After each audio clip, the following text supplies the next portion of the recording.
tem que permanecer nas redes, sabe? Assim, tem que permanecer batendo. Se as redes existem, se as redes podem, de alguma forma, do mesmo jeito que elas podem nos derrubar, elas podem nos jogar em outros territórios, vamos usar a rede para nos jogar em outros territórios.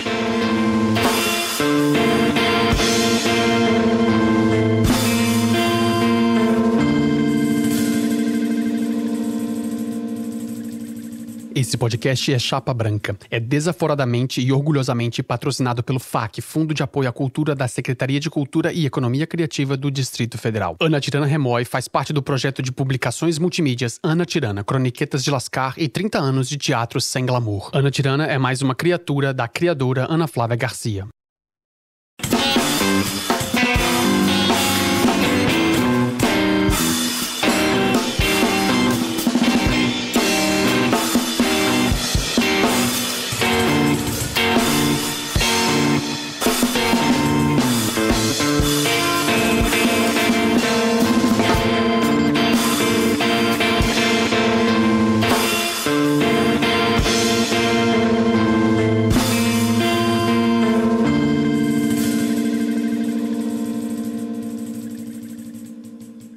Bem-vindas, bem-vindes, bem-vindos, caros ouvintes, ouvintas, ouvintos. Agora já era, você perdeu. Você sintonizou em Ana Tirana Remoy. Que bom que você chegou, estava te esperando. Aqui quem vos fala sou eu, Ana Tirana, a Nostradama do Cerrado, a sua escritora bufona, a sua criatura literária, teatreira, marombeira, gorda. A lista é grande, relaxa. Queer, menopáusica, cagadora de regra, mais 50, TDAH severo, busca a vida e também reconhecida e consagrada como para-raio de maluco.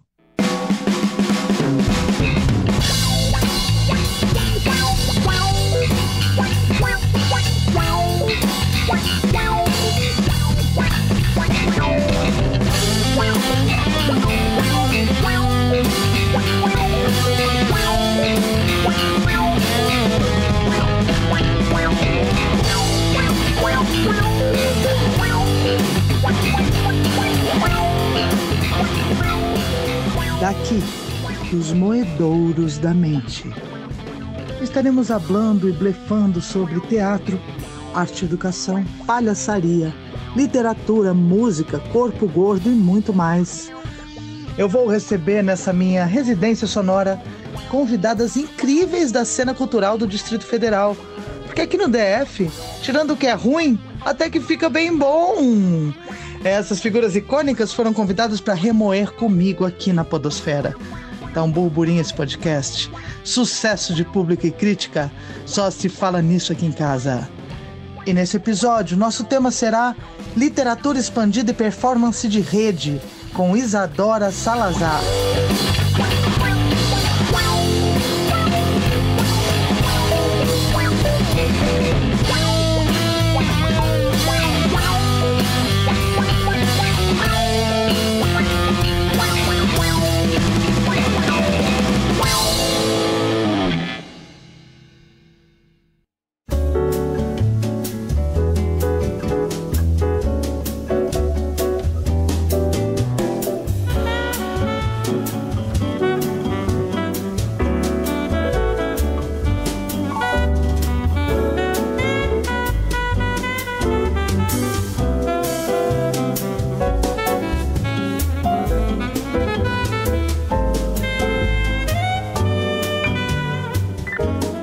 Para te convidar a imaginar quem somos nós, escrevemos mini-bios fabulosas, uma da outra, uma para outra.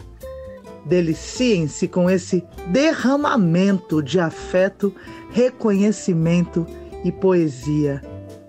Inspire-se, baby!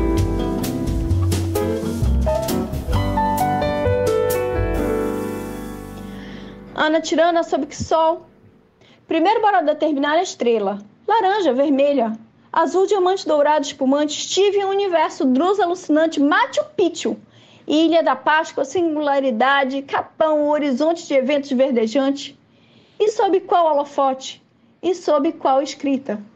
Sob qual vontade de sentar oralada? Meu primeiro contato com Ana Tirana, Ana Flávia, foi em um espetáculo chamado Cabaré das Rachas. E só de participar daquele processo, minha vontade era de dizer: me chicoteia, porra, que eu participo do teu palco, do teu salto, do teu diálogo, do teu arraso, do teu arrasto, da tua cosmogonia, da tua química, do teu espetáculo. E o Cabaré das Rachas foi racha. Mulheres da arte da palhaçaria e atrizes fortes e preparadas para o palco em processos e jogos teatrais que destampavam quereres, afetos, dores, abraços. Panela de pressão para a escritora aqui. E eu que jamais havia pisado em um palco antes. Foi lindo acompanhar. Foi lindo ver o meu filhote Haru subir adolescente naquele palco e cantar. Tudo que eu queria era ser uma mulher gigante. Enquanto eu, bicho destruição e meu tardígrado na lua, olhava meu moleque. Agora um moleque adulto e dono do próprio nariz. E ouvia a marcação da Ana Flávia. Quando tua mãe disser, mas eu não. Você dá 2 passos para frente. A luz vai te marcar, porque você já é a grande destruiçãozinha. Todo espetáculo, cada cena apresentada, uma sensibilidade imensa, um olhar intenso, como a das tranças de união entre mulheres. O sorriso quente de quem desafia a plateia. E o teatro lotado. E o teatro que pensa. E o teatro picadeiro. Espaço não espaço que pulsa. Depois vieram muitos planos de continuar esse diálogo. Em 2021, quase rolou esse encontro com um projeto que acolheria por meio da arte mulheres que sofreram violência doméstica. Mas ainda não foi daquela vez. Em 24 chegou o bang. Ana Tirana, Ana Flávia generosamente assinou a orelha do livro do Haru em Te Vejo em 3 Dias. Romance de estreia do meu filhote. E que orelha! E que escritora é Ana Tirana. E em todo esse tempo, o projeto Força que eu curto pelas redes. Pesos, tatuagens, cachorros, o gelo no rego, projetos incríveis, o livro, o joelho, o vegano, o ombro, os protestos, a ocupação, o respeito, as sacadas, as porradas, o corpo, a maquiagem, as moscas, burguesia zumbi de uma sala de jantar mendiga e perfumada que, para Ana Tirana, podem ser banhadas no Detefon. O puta que pariu do erro sistêmico, o sistema social canalha. O olhar, a cadeira ergonômica transportada no meio da madrugada pelo amor. Os adeus, as marcações, as cobranças e os encantos. A cena teatral, os projetos e os projetos artísticos que, de tanta pesquisa, deveriam render a aposentadoria. E a beleza da vida fora dos palcos. E eu daqui, acompanhando tudo e apenas a parte mais visível do que Ana Tirana é, do que Ana Flávia é. Por isso a pergunta.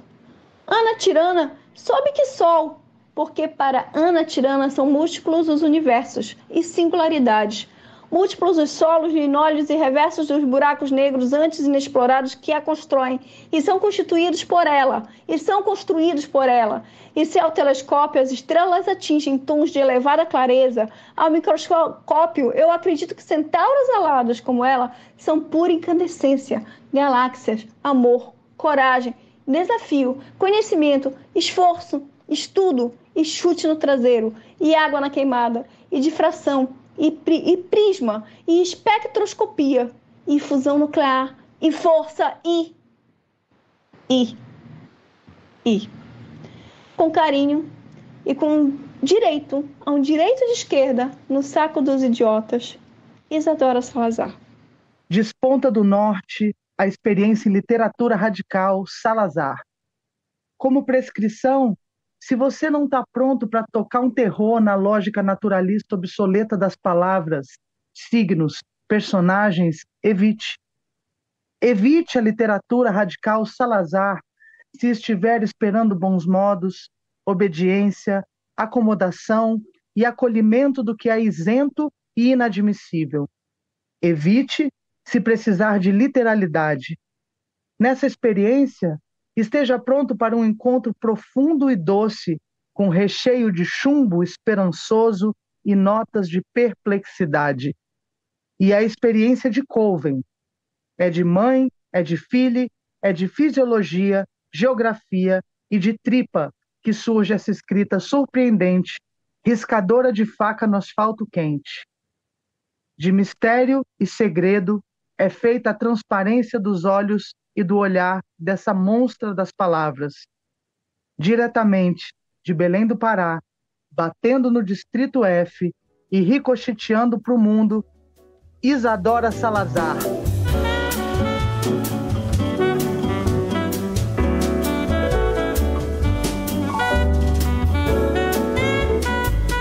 É chegada a hora do nosso quadro Ana Tirana Remói. Pegue uma ideia, um assunto, um cogito, uma paranoia diretamente dos moedouros da mente e pense insistentemente. Mastigue tudo isso muito bem e rumine o tema até chegar no ponto de assombração. Sabe aquele ponto em que o assunto te invade a mente em plena madrugada, saindo do sono, na hora daquele xixizinho amigo? Pronto, você sabe como é, você tá remoendo. Bem-vinda, Isadora Salazar. Olá, Ana Tirana, é muito lindo estar aqui. Eu estou muito feliz por remoer isso tudo contigo. A gente está remoendo aí essa vida tem muito tempo e eu estou amando esse encontro, essa possibilidade de pegar tudo que está lá em cima na gaveta, tudo que está no porão e trazer para cá para a gente, enfim, jogar fora e conversar e remoer e regurgitar e trazer de volta e tô aqui. É uma honra estar aqui. Maravilhosa! Que orgulho desse encontro, que orgulho de nós, as brabas escritoras, artistas desse país. Eu tenho tido uma prática, Isadora, de fazer uma pergunta que eu aprendi num encontro, numa oficina que eu fiz esses tempos aqui. E o Thiago Yanuck, que é a pessoa que ministrou essa oficina, uma oficina de Butô, ele começou a oficina com essa pergunta: o que eu preciso de saber da Isadora de agora? O que eu preciso saber sobre você, desse momento, desse dia, desse tempo, para a gente poder ter essa conversa? Quem tá aí, Isadora? Pergunta Quem tá aí linda agora? e que pergunta difícil, né? Eu acho que o que está aqui é a Isadora no tempo zero. É a Isadora assombrada, a Isadora perplexa, a Isadora vendo um míssil supersônico explodindo criancinha, e a gente pensando, porra, e aí, o que a gente vai fazer nesse universo? É a Isadora que está olhando e cogitando essa terra como uma terra que não pode ser só essa mala, sabe? A gente tem que tirar essa ideia de que a Terra é simplesmente uma mala que nos acolhe e que a gente possa sugar ela como se fosse uma mãe, essa mãe mala, sabe? Assim, essa noção e essa perplexidade, essa inquietação que está hoje na minha vida e muito presente, porque eu estou tendo que terminar um livro que, enfim, ganhou um edital, e chama Caveira na Mala, e é um livro que fala exatamente dessa perplexidade de mundo, só que aí tu olha e diz assim, porra, mas que mundo, que humanidade, para onde que isso está indo? E aí a gente vai estocar carne para o apocalipse, ou a gente vai ficar aqui e tentar lutar. A gente vai estocar carne para o apocalipse, significa que a gente, na verdade, vai pegar gente, estocar carne para os outros, sabe? A gente é carne, a gente acaba sendo a carne de aí 6, 7 grandes fortunas mundiais, universais que estão aí. Então é essa Isadora que está aqui, sabe? É a Isadora que está no assombro, na perplexidade, no multiverso, porque eu sempre acredito que a gente vira um pouco a chave, a gente sempre dá um salto quântico quando a gente se dispõe a alguma coisa que faz um novo clá-clá-clá nas nossas sinapses. É essa Isadora que está aqui, sabe? É a Isadora do tempo zero, do multiverso, das sinapses fazendo clá-clá-clá. E na torcida, e feliz de estar batendo esse papo contigo. Ana Tirana, que é o cara, né? Que é incrível. Ai, cara, como eu amo a sua inquietação eloquente. Eu me identifico muito. A gente teve poucos, porém muito muito profundos e verticais É contatos, né? Assim, sempre foi sobre uma identificação densa, né? tão radical. Eu acho que radical é uma palavra que, por mais que ela seja muito usual, eu acho que ela é muito poderosa para dizer sobre esse encontro, e eu me identifico demais. Eu tô aqui também hoje. O que eu preciso dizer sobre a eu de hoje, para a gente estar aqui falando sobre isso, também tem a ver com esse estado de perplexidade. Eu fiquei pensando esses tempos, na verdade, eu acho que cada temporada, né? Cada ano, assim, me vem palavras guias, sabe? Que me contam um pouco do que tá acontecendo. E esse ano, uma palavra que veio muito forte foi a palavra estarrecimento. E estarrecimento como um vínculo anti-alienação. O estarrecimento não como algo Paralisia. que se relaciona a uma automutilação ou a uma tortura mental, porque também acaba esbarrando nesse tipo de lugar, né? Mas o estarrecimento quanto método, sabe? A nossa prática do estarrecimento para manter minimamente o nosso corpo e o nosso engajado, nossa mente, nossas ações engajadas é, fora da normose, né? Fora do comum de estar rolando uma tela e vendo as crianças explodindo e vendo o país em chamas e vendo a, a prisão do ator não sei das quantas, do cantorzinho extrema-direita não sei das quantas, como se fosse tudo uma mesma coisa, e aí entra um pré-treino, e aí entra, sabe, todos o aparelhamento capitalista para manter a Nessa gente egrégora, né? Nesse estado. nesse estado, nessa egrégora, nesse lugar de desempenho, de coisa. Então eu me identifico muito de te encontrar nesse lugar. E aí te pergunto, você está finalizando um livro, me fala um pouco mais, me fala é, disso, desse livro novo, e também me fala sobre as literaturas fora do livro. O que que vem te movimentando? Você tem escrito fora do livro? Você tem pensado literatura fora desse suporte? Me fala um pouco dessas Ah, coisas. então, o estarrecimento é eu acho que é a palavra, sabe? Assim, eu acho que você conseguiu focalizar, assim, é uma palavra bem legal.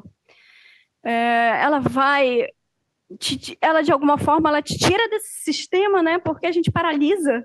Teve um momento que eu olhei assim e disse, aí, e agora? E paralisei, e travei, sabe? Porque a gente é humano e a gente trava. E aí as nossas caixinhas lá ficam lá todas desorganizadas, a gente tentando abrir as gavetas e as gavetas não abrem. Ou elas abrem demais, pula coisa demais e tu não consegue escrever uma linha. Então esse estarrecimento que te motiva, que te vira, é o estarrecimento que eu sempre procuro. E que eu sempre tento trazer para dentro da literatura. Vou falar primeiro de um local que é o meu, né? Que é o que eu, assim, que a minha caixinha, assim, e a minha caixinha adora. Quando eu venho e escrevo Sim, Pantalaça em 2021, ele é praticamente o meu guia de sobrevivência durante a pandemia. E um guia de sobrevivência nesse lugar desconfortável pra caramba, de pessoas que não entendiam o vírus ou que achavam que o vírus tinha que acontecer e que as pessoas tinham que, enfim, tinha que sobreviver ao mais forte, era uma lei do mais forte, sabe? Hoje o que eu vejo para a gente, inclusive no Pantalaça, eu venho e abordo isso, a gente fala no Pantalaça de uma colonização de Marte, mas falando de uma colonização de Marte quase como uma Rússia pré-revolucionária, sabe? Do mesmo modo que as pessoas estavam ali atreladas à Terra, na minha colonização de Marte, no meu Caveira da Mala, o que eu trago são pessoas que não conseguem ter sequer a liberdade de respirar sem ter uma corporação por trás que diga pode respirar. E isso é um pouco o que está acontecendo com o nosso planeta, mas um pouco a gente não vai conseguir respirar sem ter grandes estruturas capitalistas que te digam pode respirar. A gente vai ser expulso se a gente não se entender, a gente não levar a literatura para frente, a gente não colocar a literatura na base, a gente não desaparelhar as grandes estruturas e dizer assim, não, a gente depende dessas grandes estruturas. Enquanto a gente não colocar a literatura lá na base, na escola primária, nos centros comunitários, sabe? Enquanto a gente não levar isso para essas pessoas e falar para essas pessoas, a gente daqui a pouco vai estar num momento de só respirar, se alguma grande estrutura capitalista permitir. Eu, quando falo agora no meu Caveira na Mala, eu falo um pouco de neocolonialismo. Então, Marte está caindo, sabe? As fronteiras neocolonialistas de Marte estão caindo.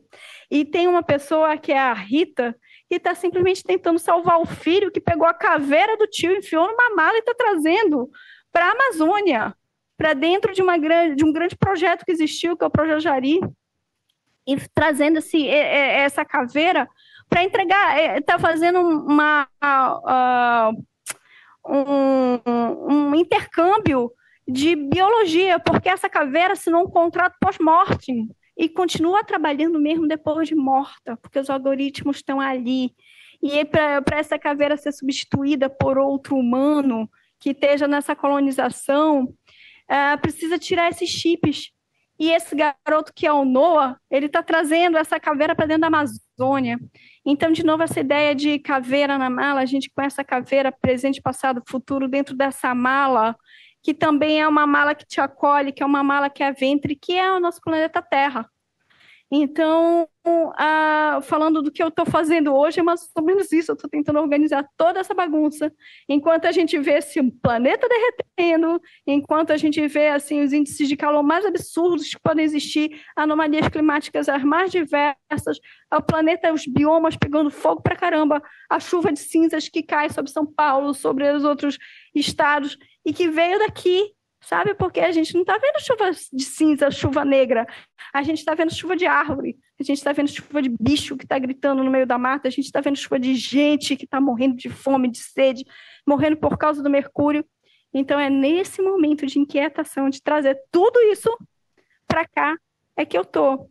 E continuo pensando, o corpo tem que ser o nosso veículo para sair dessa condição. O corpo que leva a literatura para a base, o corpo que leva a literatura para as escolas, o corpo que leva a literatura para a fala, para o palco, para o teatro, o corpo que leva a gente para o picadeiro, esse corpo.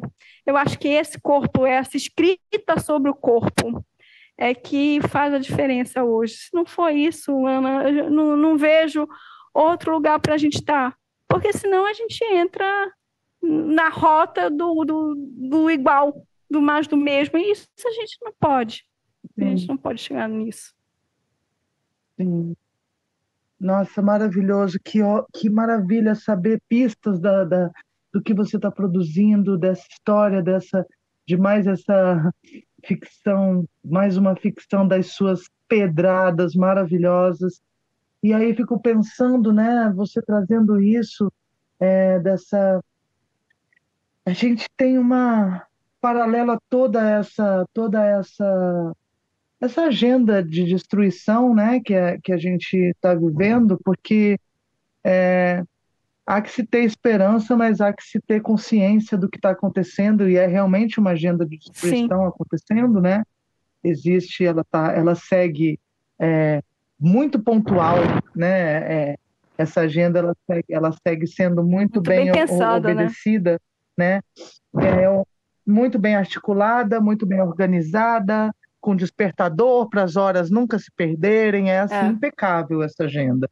E aí fico pensando, né, sobre essa crise também, quando você fala sobre levar a literatura, né, e esse trabalho de base e tudo isso que mais uma vez engaja nossos corpos nessa tentativa fisiológica de sobreviver, né, me traz um pouco um pensamento sobre essa grande crise da compreensão da realidade, sabe? Tem são muitas narrativas, né? São muitos pontos de vista, são muitas histórias sendo contadas, são muitas mentiras sendo contadas, são novas verdades sendo inventadas, né? São mentiras sendo elevadas a status de verdade, né? Então essa crise da compreensão da realidade, ela é também uma crise do degringolar do signo da palavra, eu fico imaginando, né? Dessa artesania das palavras, das ideias, né?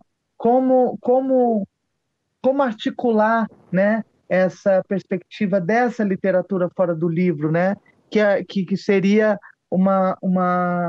a literatura transfigurada em artesania das palavras e das ideias, como um viés e uma possibilidade da gente atuar na direção contrária dessa crise da compreensão da realidade das coisas, né? E mais uma vez, você fala do corpo, né? Eu me vejo de novo remoendo, né? Esse tema, né? A importância, o grande patrimônio que somos nós, os nossos corpos criadores, criaturas, né? Que tem esse estarrecimento, que trazem em si essa dinâmica de estarrecimento e esse espaço para atuar até o fim, né? Atuar até o fim nas nossas medidas sobre isso, sobre essa literatura fora do livro, né? Sim, sim. Eu acredito que a gente está agora para além da sobrevivência, sabe? A gente precisa estar atuando nesse espaço de entendimento, mas de colocar esse espaço de entendimento de uma forma muito... A gente vive hoje, assim, a minha grande teoria hoje é que a gente está entrando numa nova baixa idade média, sabe? A gente tem todos os elementos para estar nessa nova baixa idade média. Eu não estou sozinha, né? Tem um monte de filósofos pensando isso. E é interessante quando a gente pensa o livro hoje, né? A gente pensa... a gente vê alguns movimentos que eu digo assim, gente, isso é quase um retorno ao enciclopedismo, isso é quase um retorno às iluminuras. A gente vê hoje alguns espaços para colocar livro, que são artistas lindos e que estão fazendo novas iluminuras, mas essas iluminuras vão estar em bibliotecas, ornando salas de jantar, sabe? Então a gente tem hoje assim uma crise de entendimento, que é aquilo que tu estás falando, é onde que a gente consegue se colocar no meio dessa crise de entendimento desses múltiplos universos, porque a gente acaba esbarrando. Se a gente um dia desses eu fui colocada assim num lugar muito interessante, porque uma das coisas que eu fiz esse ano foi escrever um livro chamado Deseu. E o Deseu, ele sai completamente da minha escrita, nessa linha mais palavra-valise, mais união de palavras, esse recurso da união de palavras, porque às vezes a palavra em si só ela tem que ser burilada de uma forma que não é só aquela palavra, a gente não consegue mais expressar alguma coisa só por uma palavra, por duas palavras, então tu une ali uma coisa, sabe, numa coisa quase joyciana mesmo, ou Guimarães Rosiana mesmo, sabe, para conseguir exprimir algum novo sentido, porque nem a gente consegue ter muito sentido do que está acontecendo. E aí vou eu e escrevo Deseu. E o Deseu, ele é relativamente... Eu fui chamada por é um livro policial, e eu fui chamada por um perito judicial, realmente que atua como perito judicial, e fui chamada por uma investigadora da Polícia Civil, que sofreu misoginia. Cara, gente, não, e assim, detalhe, né? eu fui confrontada assim. Ah, você está virando casaca, você vai fazer concessão para a tua arte, você vai. Eu digo, não, gente, eu não estou fazendo concessão para a minha arte, mas tem uma história de 3 mulheres que foram mortas e jogadas num poço que precisa ser contada. E eu não posso contar essa história como eu conto o Caveira na Mala, como eu falo do Pantalaça. Eu tenho que ir para um viés de quem está sentindo isso na pele, numa pele realista. E aí eu tenho que trazer uma escrita que seja mais transparente, que eu consiga trazer, não é um viés jornalístico, mas é um viés da transparência.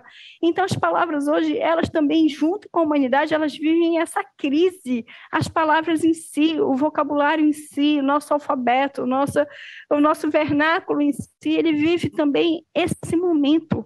Não é só a gente que vive, o vernáculo. É a palavra que não é só a palavra, que é a palavra que é o inglês, que é o alemão, que é o internetês, que é o, sabe?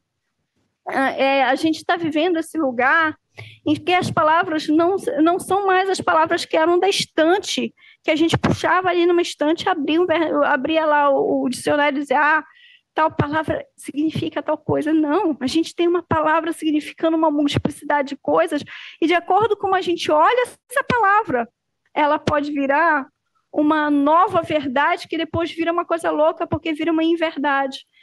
Então eu trouxe agora, eu trouxe essa experimentação da escrita mais realista para falar de uma história de 3 mulheres que foram mortas, jogadas num poço. Ninguém sabe como é que elas foram assassinadas, ninguém sabe o que aconteceu, só se sabe quem é o assassino. Os meios que o assassino usou para trazer essas mulheres para dentro da sua casa e depois para jogar elas mortas, enfim, dentro de um poço, da forma como foi feito, a gente não sabe. Então, é essa grande crise da palavra vernáculo que a gente enfrenta hoje. E a gente enfrenta na Tirana, a gente enfrenta com coragem. É o que a gente tem para fazer, é o que tem para hoje. A gente enfrentar isso com coragem para seguir, né? E acreditar no que a gente está fazendo. Eu acho que é isso. Nossa, eu fiquei muito curiosa, com muita vontade de conhecer essa sua escrita. Isso é muito interessante para mim, me bate de uma maneira muito, muito provocativa em várias coisas, que eu vou fazer um pequeno paralelo também sobre a questão da direção teatral e da própria criação e dramaturgia teatral, né? Que não tem como, né? A gente me dá uma sensação de que a gente não tem mais tempo ou espaço para uma espécie sei lá, de preciosismo estilístico, sabe? Cada coisa pede uma coisa. E quando eu, por exemplo, me coloco numa função de operária dessas linguagens, né? Assim como você também, quando fala desse novo material, né, e tal, e dessa proposta, né, eu me sinto conectada a estar a serviço de, mais do que estar em afirmação do que eu penso. Mais do tipo, como viabilizar essa ideia, como trazer isso a público, como trazer isso à tona, como fazer com que essa história ou essa ideia chegue aonde ela precisa, da maneira que ela precisa, né? Justamente nesse tempo de insuficiência vocabular. As palavras não são suficientes para dar conta das novas coisas e do hibridismo que as coisas ganharam e das novas relações. E eu acredito muito na questão da pirataria de conceito também, sabe?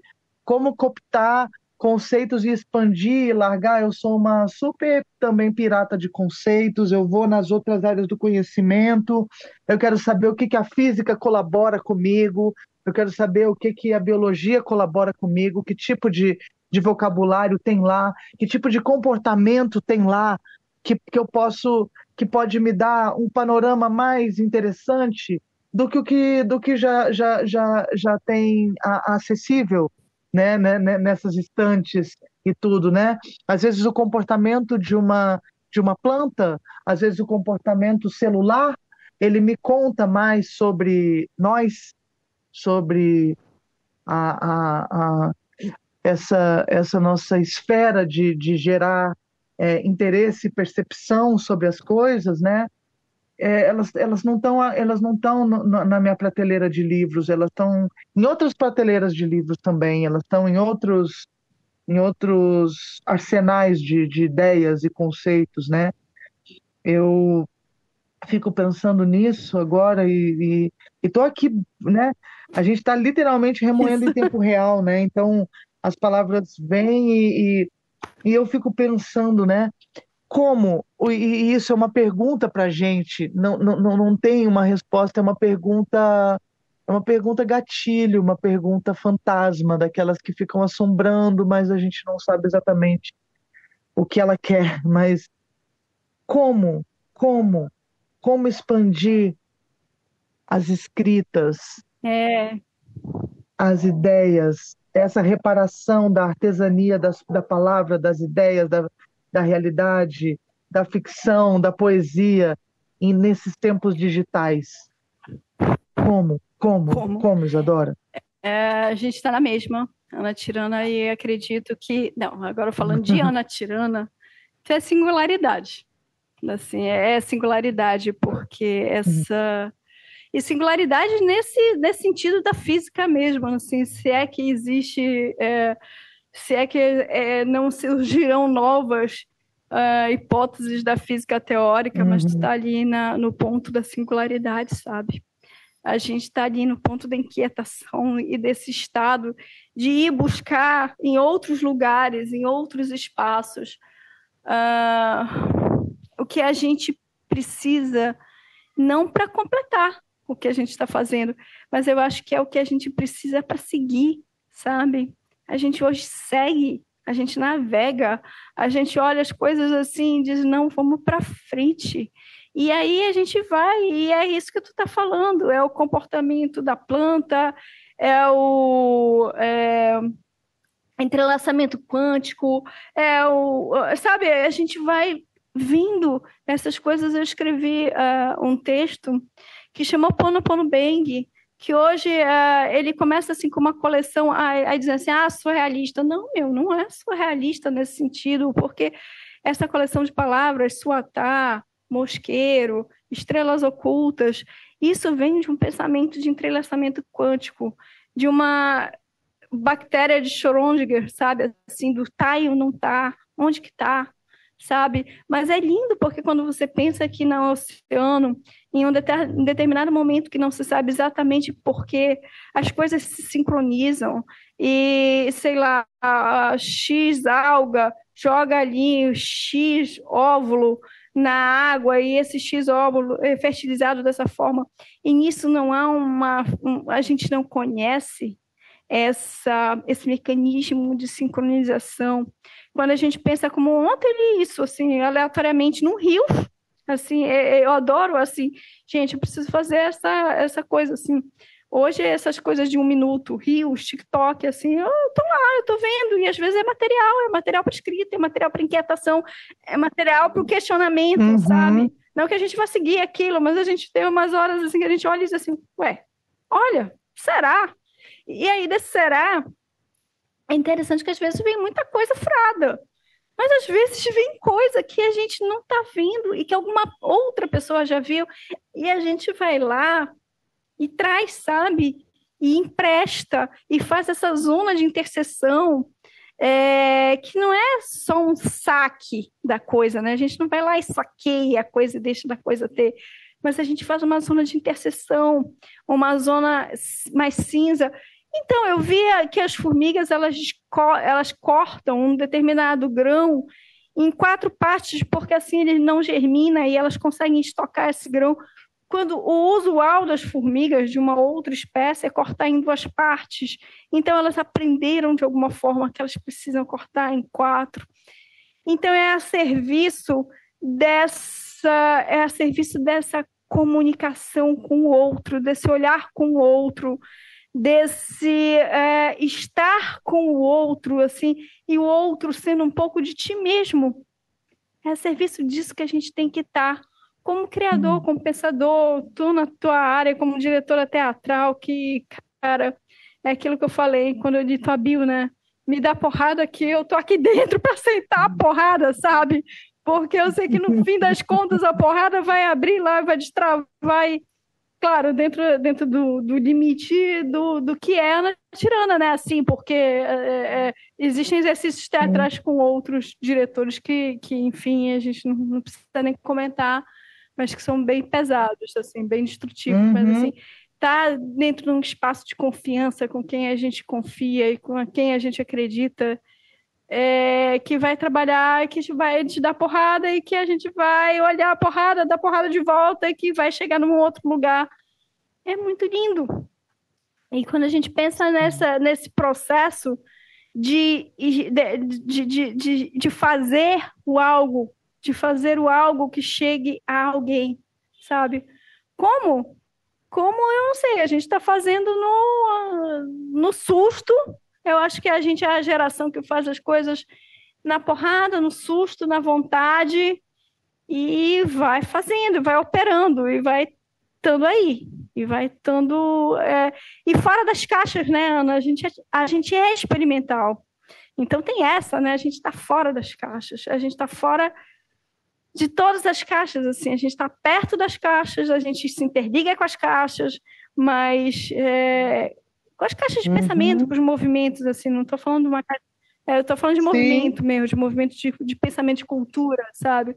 A gente está no experimental, então a gente está no novo, mas ali a gente está pegando aquele horizonte de eventos e trazendo, sabe, assim, olhando aquele horizonte de eventos e dizendo, ok, vamos entrar no horizonte de eventos de uma singularidade, de um buraco negro que eu falo. Vamos entrar nesse horizonte de eventos e vamos ver o que vai acontecer aqui, sabe? O que a gente vai interagir aqui, como a gente vai se dissolver, como é que a gente vai se conectar e como é que a gente vai se reconectar e como é que a gente vai se reintegralizar com a coisa toda que está acontecendo. Eu acho que é esse o como. Agora, se a gente for entrar em política pública e tal, aí o como ele tem uma outra dimensão, assim, política pública de cultura. Nossa, aí a gente entra numa dimensão que, olha, eu vou te contar. Eu vou até fazer um desvio sobre isso, porque realmente, né? Realmente isso é um outro canto que também está aqui nos meus moedouros, mas eu estou muito, muito, muito interessada em saber sobre nós, mais sobre nós, mais sobre o nosso pensamento, mais sobre, sabe? Porque, na verdade, políticas públicas, editais, tararau, eles passam e vão embora, e a gente continua aqui fazendo, sabe? Então, assim, quero super dar uma ênfase nisso que a gente está produzindo aqui agora, nesse momento, sabe? E você trouxe uma pista também no meio de tudo que você levantou agora, que é sobre essa questão dessas coisas rápidas, né? Das redes, os rios e as coisas assim. Eu sou uma escritora que meio que me fiz no próprio Facebook, né? É ali que começa a expressão de Ana Tirana, muitos anos atrás, e isso facilitou muito a uma audiência, né? Sobre a minha escrita. E um desenvolvimento também, uma pesquisa pessoal sobre o que seria essa escrita nesse tipo de ambiente e tal, né? E aí eu fico aqui também, quando você fala sobre isso, sobre esse interesse, nosso olho, né? Aquela coisa do olho no peixe, outro no gato, a gente está sempre observando e em testagem também, e vendo onde a gente se encaixa, se enquadra. E eu fico me perguntando se, enfim, a partir disso, né? O que pode movimentar novos leitores em direção ao livro, às histórias escritas. Ao livro eu falo as histórias escritas, né? Porque, enfim, nem sei sobre o livro, né? E quando você traz essa imagem dos livros ornando as prateleiras e as casas, eu fico assim espantadíssima com essa imagem, embora ela seja uma realidade e não é uma realidade tão nova. mas ainda é uma realidade que me impacta, sabe? Então, como que a gente faz para movimentar esses novos leitores em direção ao livro, em direção às histórias escritas, né? Tendo essa facilitação da rede, essa velocidade, que também tem leitura, que também é leitura de mundo, que também é leitura, né? Mas é um pouco uma terra de ninguém, né? Porque que tipo de coisas e informações que vão dando essa leitura de mundo, né? Paulo Freire estaria se debatendo nessas horas, né? Em falar de leitura de mundo em tempos de TikTok. Sensacional. É. Ai, ai. Ah, e aí, como é que a gente faz? Como é que a gente faz para essa moçada? Como é que a gente faz para seduzir esse pessoal, cara? O que Eu você acho que essa pensa moçada sobre já está isso? seduzida, assim, eu acho que tem muito movimento Aham, acontecendo, assim, eu um dia desses estava falando com uma aluna minha, e é uma escritora fantástica, Clara Giannini. A Clara, ela tá ah, nesse momento fazendo drag queen. Então ela assim, imagina, ela é advogada formada, ela tem um trabalho lá no cartório e ela tá fazendo drag, cara. Então assim, e ela tá fazendo drag, pensando em drag para literatura. Então, assim, a gente está nesse movimento, Ana. Eu acho que a gente pensa na tirana como a mulher do movimento, assim, a figura central do movimento, sabe? É o cara. Assim, a Ana Tirana é esse cara que começou. Pô, quantas vezes, quantas tiradas tuas, assim, quanta coisa tua eu leio e digo, porra, Ana Tirana. Sabe assim, que vem assim, vem e vem sim. como um tiro mesmo, sabe? Como um racha, como um tiro, como uma porrada, como uma pedrada, e que é isso. E eu acho que tem uma moçada aí, sim, que já está muito seduzida. Eu hoje recebo por e-mail, cara, eu acho muito engraçado. Eu recebo por e-mail, galera atualizando coisa de rede social e escrevendo romance, e escrevendo jornadas, e escrevendo, sabe? É muito doido, assim, e são jornadas de fantasia, são jornadas, assim, e numa linguagem que já está muito apropriada, assim, então, como faz para essa galera? Fazendo. Eu acho que a gente está aí nas redes e tem que permanecer nas redes, sabe, assim, tem que permanecer batendo. Se as redes existem, se as redes podem, de alguma forma, do mesmo jeito que elas podem nos derrubar, elas podem nos jogar em outros territórios, vamos usar a rede para nos jogar em outros territórios. Eu acho super, assim, eu não tenho a menor crise em dizer, eu queria já estar jogada em outros territórios. Eu ainda não estou, esse ano eu fiquei na minha cidade, né?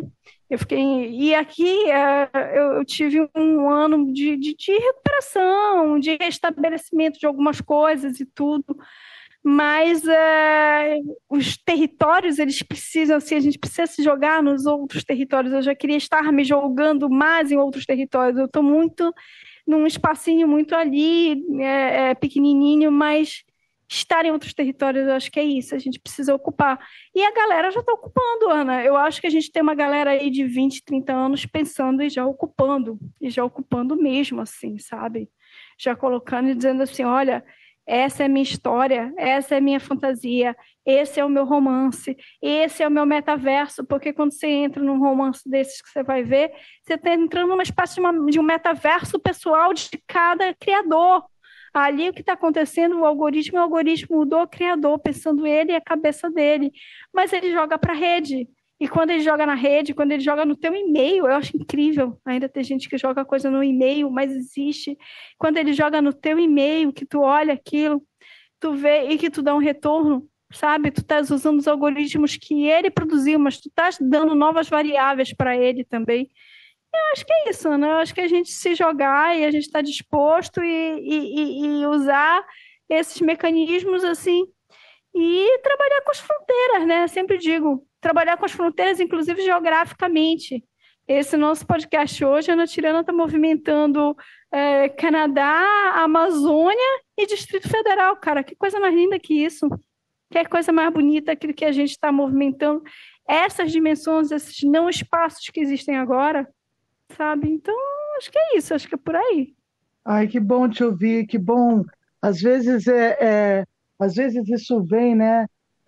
Esses como e essas necessidades que parecem sem resposta e não tem mesmo resposta.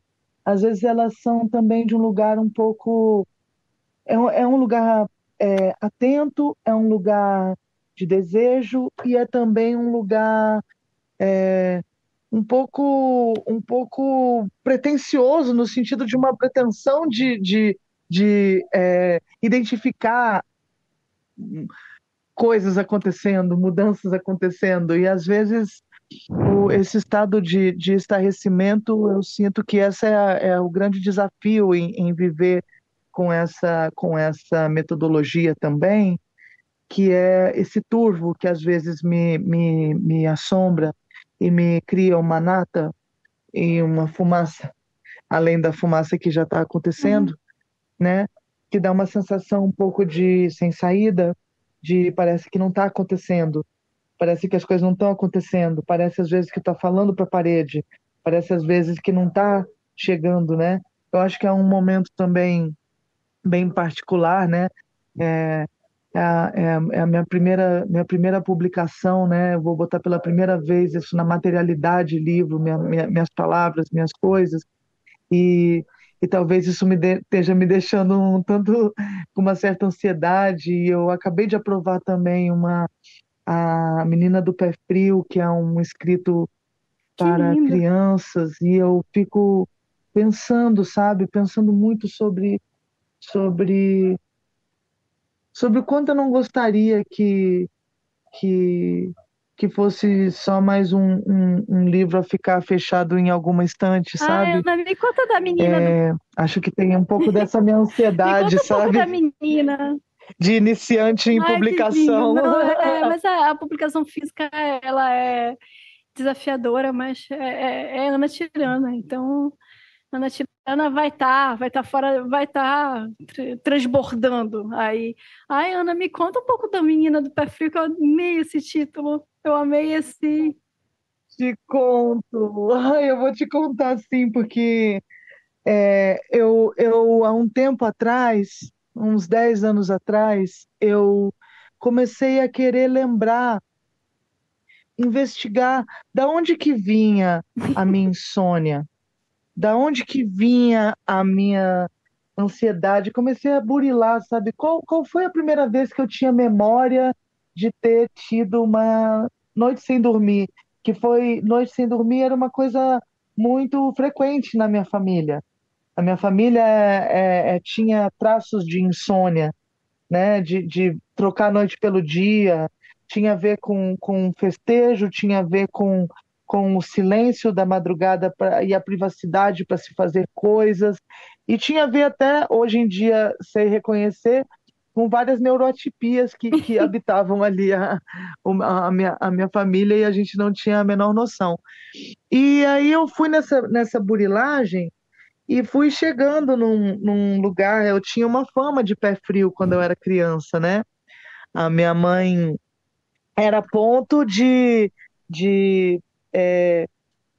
se ia ter pênalti do jogo do Brasil, tirava eu da sala para eu não ser pé frio, senão eu ia errar o pênalti. Era tipo assim, A pequena Ana Tirana. que Aham. A Ana Tirana é a menina do pé frio que Sim. cresceu, né? Então eu fui atrás dessas histórias. Então a menina do pé frio, ela é uma, como diz a própria Adriana Lodge, acho que é ela que trouxe essa expressão, uma outra convidada aqui do podcast, maravilhosa, é Muito autobioficção, lindo. é uma bioficção, alguma coisa assim, a expressão que ela usa. Então eu fui trazendo em capítulos, alguns capítulos dessas narrativas, das coisas que me fizeram ter os meus registros de primeiros medos, né? Os meus registros da minha exacerbação emocional, né? Da, essa mulher aos 50 que tem desde sempre um sorriso muito pronto, mas também lágrimas sempre no gatilho para derramar a qualquer momento, por causa de qualquer motivo. ela já foi essa criança que também era assim, Sim. né? Eu também fui uma criança assim e ficava muito encabulada, muito envergonhada, porque eu me emocionava com muita facilidade e as pessoas perguntavam, mas o que foi? E sempre tinha um tom um pouco, por que que tá chorando? Um tom quase desqualificante daquela Sim. emoção, né? Então foi muita coisa soterrada ali, né? Nesse manejo dessas emoções que são derramadas desde sempre, né? Desde a primeira insônia, desde os primeiros choros, desde as músicas que eu ouvia com meu pai e com a minha mãe e ficava emocionada, desde os medos, né? Sentia medo da capa da Ópera do Malandro, do Chico Buarque, eu sentia medo, porque tinha lá, né, nas letras das músicas que a saudade era arrumar o quarto do filho que já morreu, que contava que o malandro foi encontrado na rua, baleado, né? E toda essa referência e tal. Eu era uma criança muito pequena e aquilo sabe, eu acho que já nasci com o gene do estarrecimento, né? Eu ficava muito envolvida, engajada com aquelas demandas ali, né? E aí esse é o plano, esse é o Que pano lindo. de A Menina do Pé Frio, esse lugar onde eu vou fazendo esse registro dessas experiências, dessas histórias dessa menina, né? Que me conta sobre quem eu sou, né? Que me conta sobre quem eu sempre fui também. Então, esse já está no gatilho também, Ana Tirana rolando.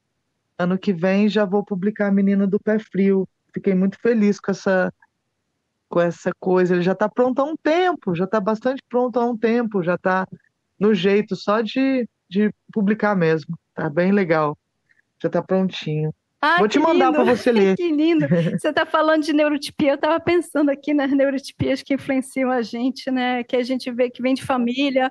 Eu estava me lembrando de uma coisa Aham, muito louca, enquanto tu falava, que eu não me lembrava há séculos. A minha avó, eu fui ah, criada praticamente pela minha avó, ela nasceu em 1902, imagina. Ela começou a me criar tem 50 anos.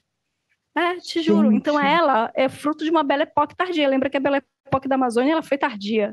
Então, você pensa que a minha avó é fruto de uma Belle Époque tardia da Amazônia. E é essa mulher que vem e que me gente, que cria. Ela, incrível. nascida em 1902, vem e me cria aos 72 anos. Então, eu, criancinha, correndo pelas escadas lá da escola de música que eu fazia, que era o Conservatório Carlos Gomes, e ela lá com 70 e tantos anos correndo atrás de mim. Então, você imagina. E esta senhora incrível que me criou, e me criou um pouco por obrigação, né? Porque sabia que se não me criasse, não ia ter quem me criasse.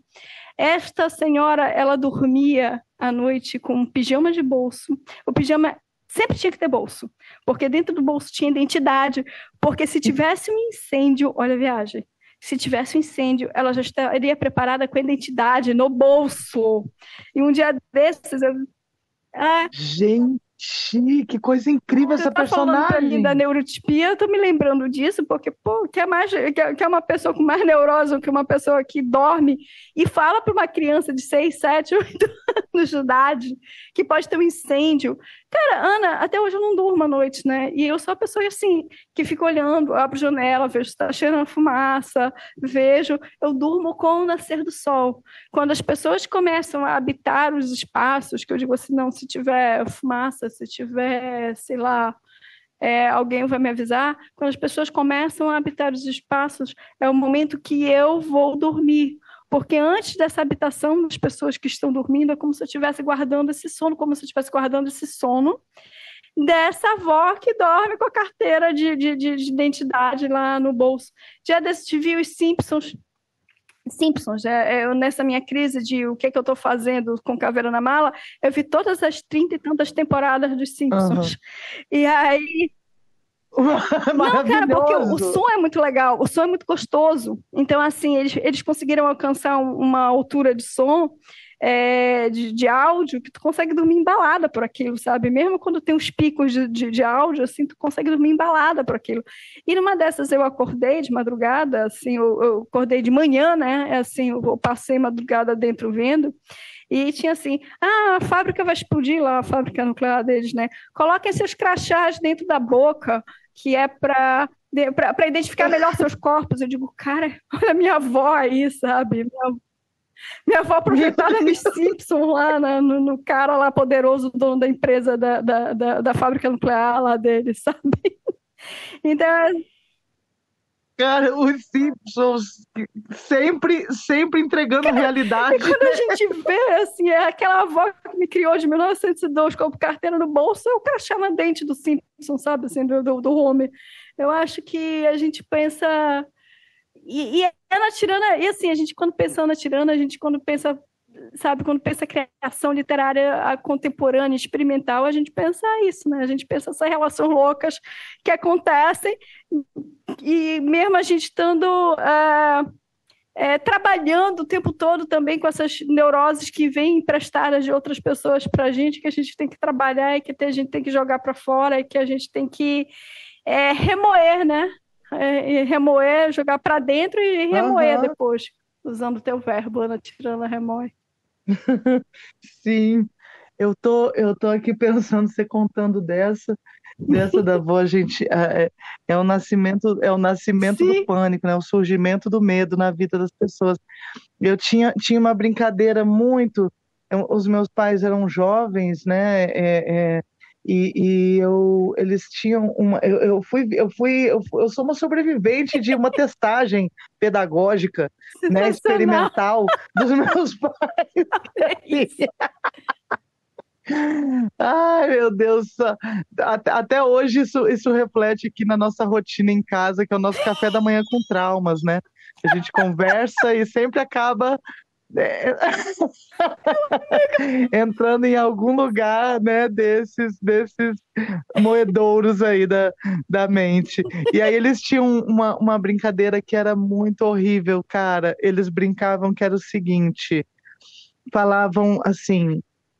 É, se a gente fosse para uma viagem, aí falava viagem, eu já assim, não tinha um costume nem de viagem, nem de passeios, era uma família muito caseira. Eu sou a mais velha de 6 filhas, né? E aí nessa época era só eu, 4 anos, até 4 anos era só eu. Aí era só eu, né?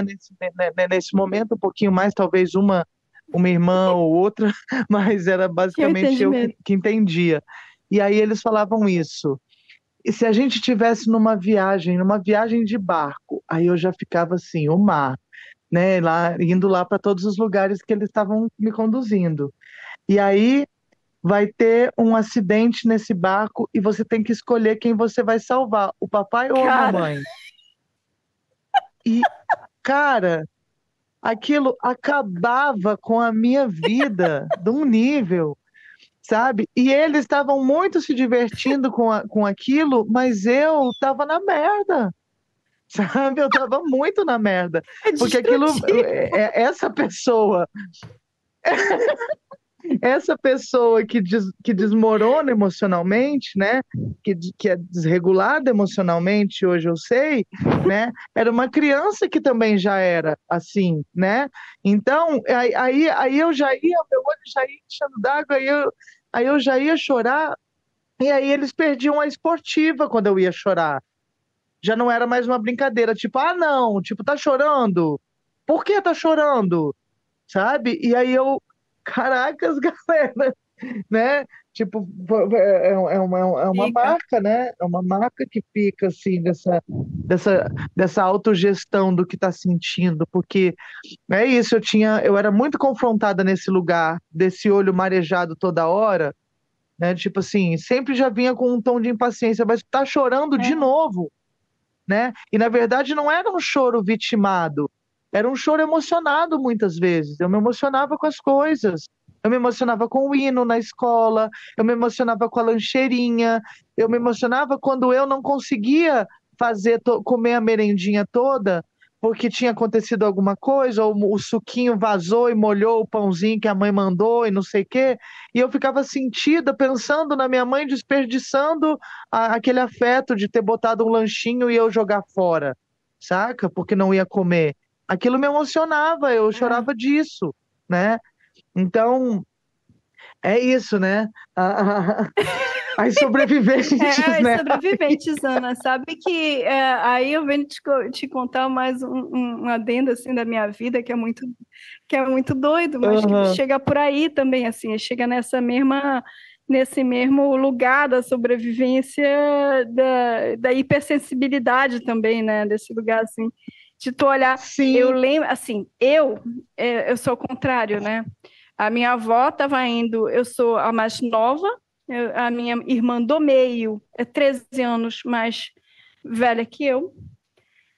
A minha mãe nunca curtiu, assim, é uma intelectual interessante, mas ela nunca curtiu a coisa da maternidade, ela nunca curtiu a coisa da família, assim, da casa organizada e tudo. Então, era uma coisa que ela fazia muito por obrigação, sabe? Então, a minha avó está indo para o Rio, de janeiro, de muda, e a minha mãe engravida de novo. Eu acho que um pouco para segurar a minha avó de volta aqui em Belém.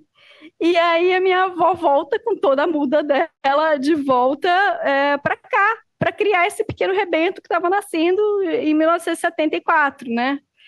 E aí, Ai, que o que que tu amor. vês? Eu tinha uma mãe que abriu mão da licença maternidade. Eu nasci em maio, ela abriu mão da licença maternidade em julho, porque ela tinha acabado de passar para professora na Universidade Federal do Pará. Ela abre mão da licença maternidade e vai para a escola, e vai para a universidade dar aula.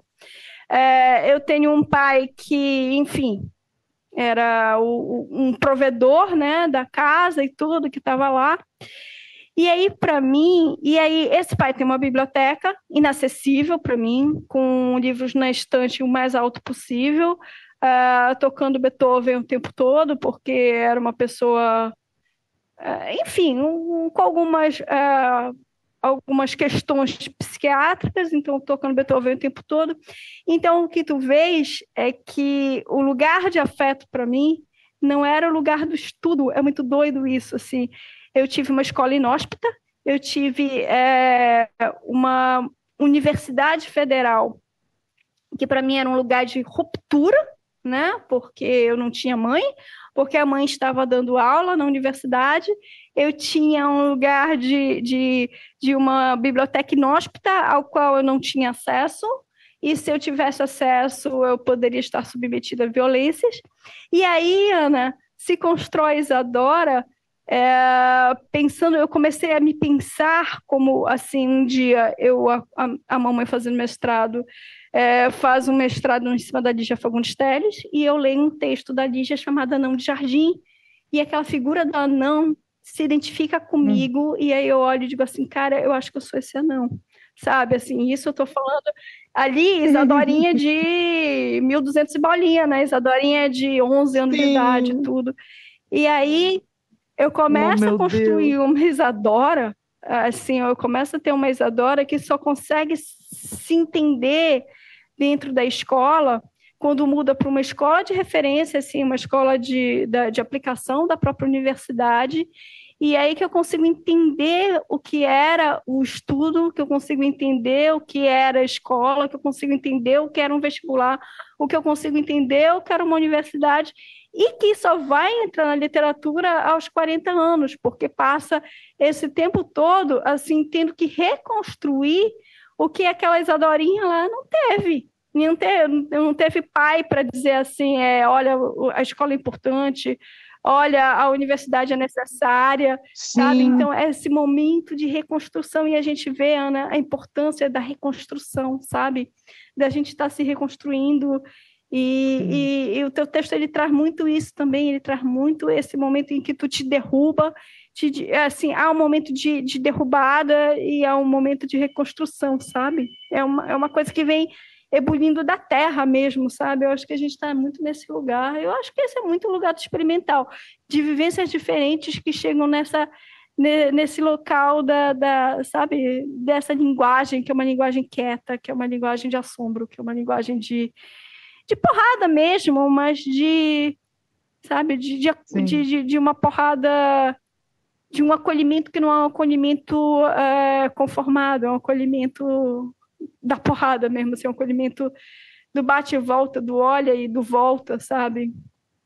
da perplexidade e do que se faz com essa perplexidade. Eu acho que a gente está aí.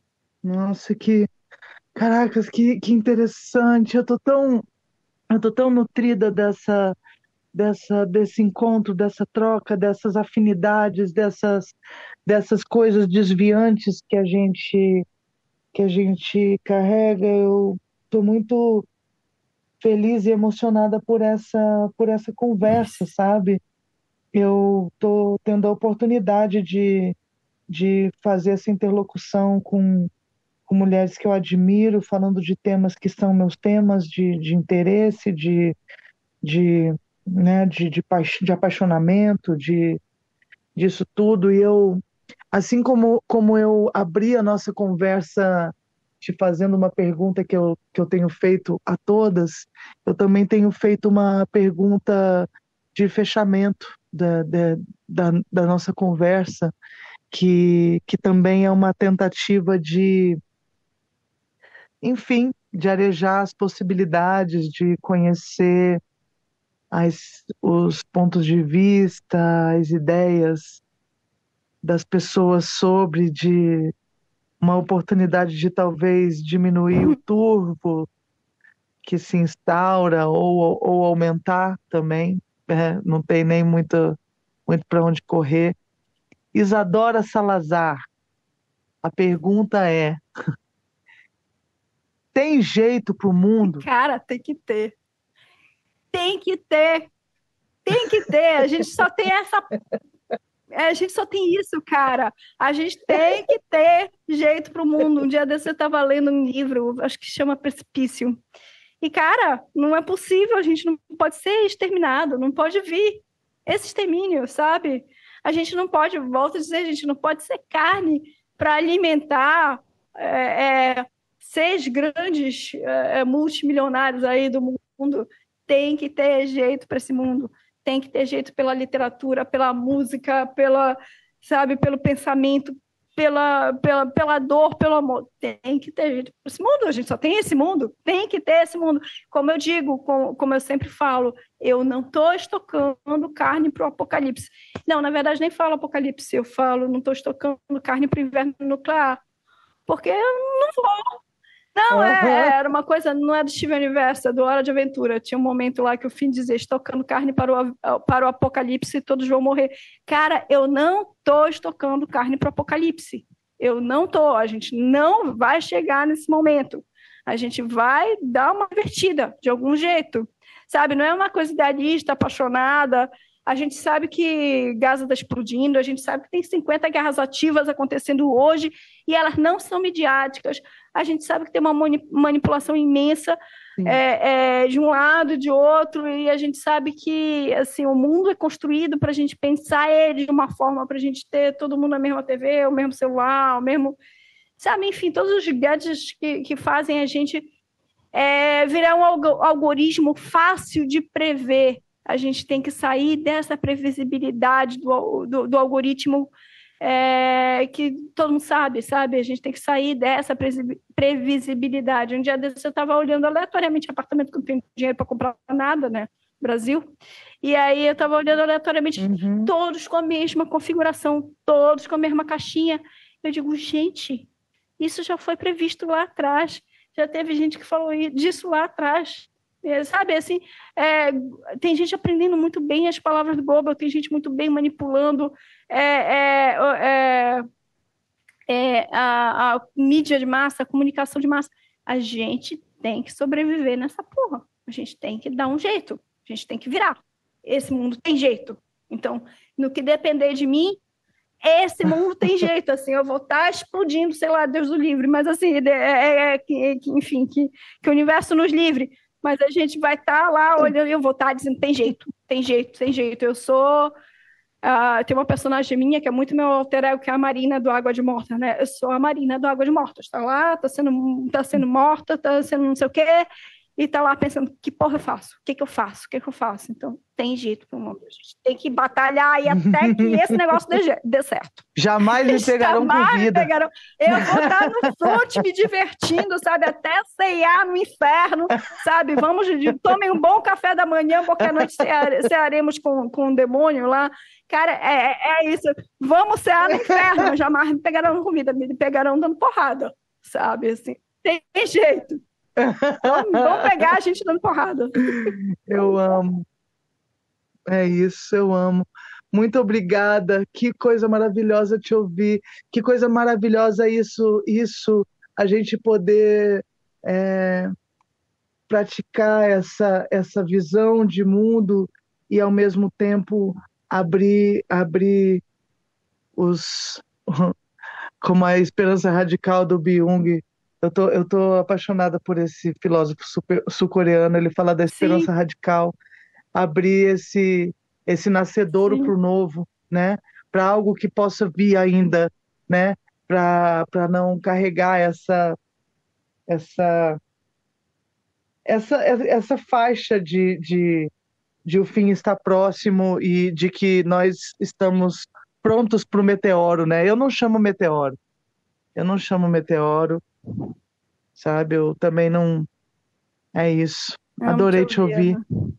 Que conversa, que encontro, sabe? Saio hoje daqui nutrida das suas palavras, das suas ideias, das nossas ideias e palavras. Te agradeço a presença maravilhosa, gigante do seu olhar sobre as coisas. Eu amo estar contigo, Ana. Amo a sua obra. Adoro. É uma renovação, é um espaço de, sabe, de olhar e dizer, porra, tamo junto, sabe, cara? Amo. Sim, tamo junto. Um grande beijo para você. E essa, caros ouvintes, ouvintas, ouvintos, foi Isadora Salazar.